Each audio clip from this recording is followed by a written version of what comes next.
안녕하십니까. 2025년 2월 27일 최병무 이펙트 시작하겠습니다.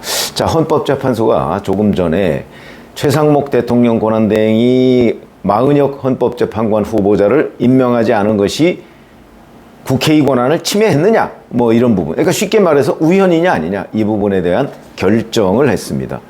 물론 예상한 대로 인용을 했습니다. 그러니까 우원식 국회의장이 국회 이름으로 청구한 권한쟁의 심판을 인용. 그런데 언론 제목을 보면 일부 인용 이렇게 되어 있습니다.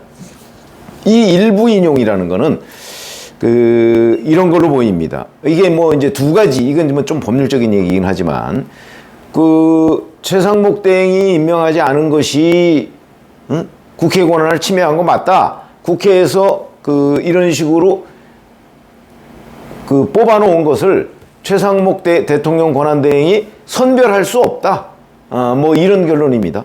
근데 이제 문제는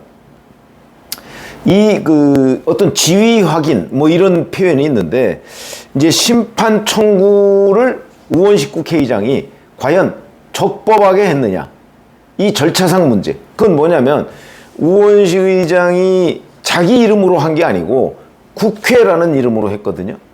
그러면 국회에서 과연 이 부분에 표결이 있었느냐, 이 논란이 있었던 거 한번 기억하시죠? 표결이 있었느냐. 표결 없었습니다. 표결 없이 우원식 국회의장이 내가 국회를 대표하는 사람이니까 그냥 국회라는 이름으로 권한쟁의 심판 청구했다, 이런 얘기거든요. 자, 이게 적법한 절차냐? 아마 이 부분에 관해서는 이견이 있었던 걸로 보입니다. 앞에 국회의 권한을 침해했다는 거는 전원일치, 8명 전원일치인데, 그런데 우원식 국회의장이 국회라는 이름으로 청구한 것이 과연 적법한 절차냐 하는 부분은 3명이 이의를 제기한 것으로 보입니다. 그 3명은 뭐 우리가 그냥 추정컨대는 앞으로 뭐 발표가 되겠습니다만은 아마 이른바 뭐 보수 성향의 3명 뭐 이런 것 아닌가. 이제 이런 것들에 우리가 의미를 둔다면 앞으로 이제 윤석열 대통령 탄핵 심판, 여기에서도 보수 성향의 3명이라고 하는 사람들이 행동을 같이 할 것이냐 같이 하지 않을 것이냐, 일단 그 싹은 보였다. 그러나 마은혁 후보자를 또 임명해야 된다는 거는 다 동의를 했기 때문에 조금 애매해졌습니다. 뭐 그런 상황이죠. 자, 이렇게 되면 이제는 최상목 대통령 권한대행이 마은혁 후보자를 임명해야 할 의무가 생겼습니다. 근데 문제는 언제까지 임명하라, 이건 아니거든요. 헌재는 헌재의 결정을 했을 뿐이죠. 국회의 권한을 침해했다, 이렇게 결정했을 뿐이죠. 그걸 따르느냐 안 따르느냐, 그거는 이제 최상목 권한대행이 판단을 해야 되는 겁니다. 반드시 따라야 된다? 이제 안 따르면 우연이라는 문제가 생기죠. 문제가 생기면 뭐 그에 따라서 누가 뭐 갑작스럽게 최상목 대행을 처벌하거나 이럴 수 있는 건 아니고, 탄핵한다? 뭐 이럴 수는 있을지 모르죠.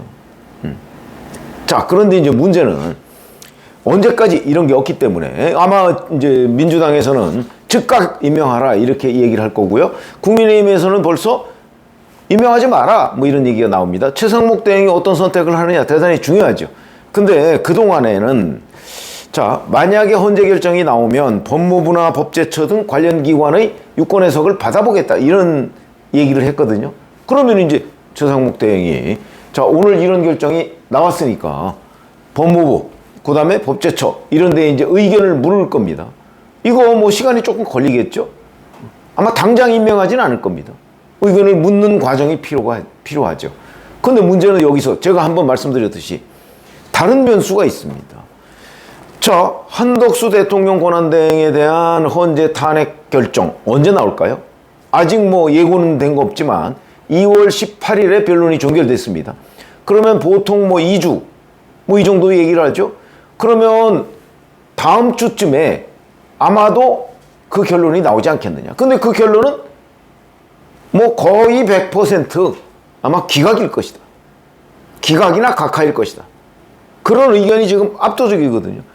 그러니까 최상목 대행이 여기서 굳이 임명할 이유가 없는 것이, 그냥 법제처나 법무부에 의견 조회를 해놓으면 다음 주에는 최상목 대행은 그냥 기획재정부 장관, 경제부총리로 다시 가고 한덕수 국무총리가 대통령 권한대행으로 복귀할 가능성이 아주 높다는 거죠.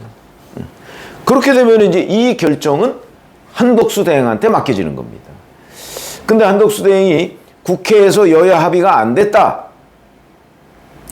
합의를 해라. 이렇게 하면서 3명을 모두 그 임명 보류했던 당사자거든요. 그렇게 된다면 아마도 그 중에서 이제 2명을 최상목 대행이 임명을 했는데 한덕수 대행은 여전히 여야가 합의가 안 됐다는 이유로 아마 앞에 2명 최상목 대행이 임명한 거를 무효화시킬 수는 없지만 지금 마은혁 후보자는 임명 안 할 가능성이 대단히 높다고 저는 봅니다.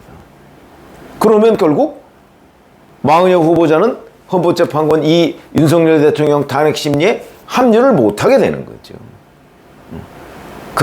저는 그 상황이 전개될 가능성이 대단히 높다. 많은 언론 매체들이 사실은 마은혁 후보자가 이제 구인 체제에 합류를 하게 되면 변론을 재개하고 그 갱신 절차를 거치고 이러면서 시간이 좀 늦어지고 이런 걸 전망하고 있는데 글쎄 그건 한번 최종적으로 보셔야 되지만 저는 그렇지 않다고 봅니다. 그렇지 않고 최상목 대행이 임명할까 말까 고민하는 사이에 최상목 대행은 대통령 권한대행에서 물러나고 한덕수 국무총리가 대통령 권한대행이 될 가능성이 높기 때문에 이 판단의 몫이 결국 한덕수 대행한테 갈 것이고 한덕수 대행은 아마도 임명하지 않을 것이다. 그러니까 헌법재판소는 8인 체제로 윤석열 대통령의 탄핵 심리를 결정을 해야 한다. 근데 오늘 보면 이 부분을 8명 만장일치 그러니까 만장일치가 될 것이다. 그 윤석열 대통령 탄핵 이거는 좀 성급한 판단으로 보이고요. 여전히 이렇게 이의 제기했던 그러니까 우원식 국회의장의 권한쟁의 심판 청구권에 대해서 이의를 제기했던 3명 이 3명은 여전히 이게 확실하게 윤석열 대통령에 대한 그 탄핵 인용 쪽으로 결론을 낼 가능성을 우리가 단정할 수 없다. 단정할 수 없다는 겁니다. 그러니까 지금 굉장히 많은 그 관측들이 나오고 있죠. 민주당이나 아니면 또 일부 최재형 전 감사원장 이런 사람들 다 법원장 출신 아닙니까?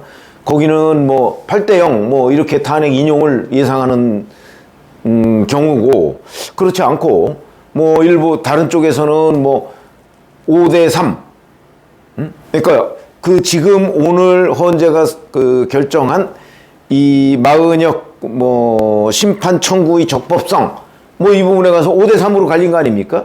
그래서 이제 일부 인용 이런 표현이 들어가 있는데 5대3 이것이 윤석열 대통령 탄핵 심리에서도 적용될지도 모른다.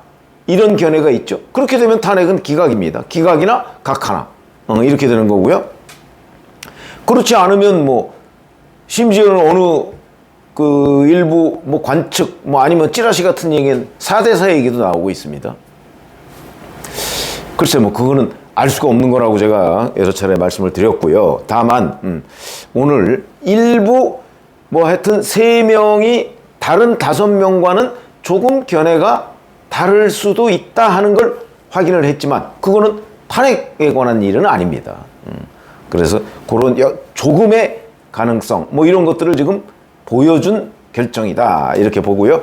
그러나 마은혁 후보자에 대해서는 최상목 대행이 곧바로 임명하지 않을 가능성이 더 높기 때문에 그렇게 되면 아마 한덕수 대행 몫으로 갈 가능성이 있고 결국 한덕수 대행이 버티면서 마은혁 후보자는 윤석열 대통령 탄핵 심리에 참여하지 못할 가능성이 더 높은 것 아니냐 이게 제 견해입니다. 한번 두고 보시면 나중에 확인할 수 있을 것으로 보입니다. 고맙습니다.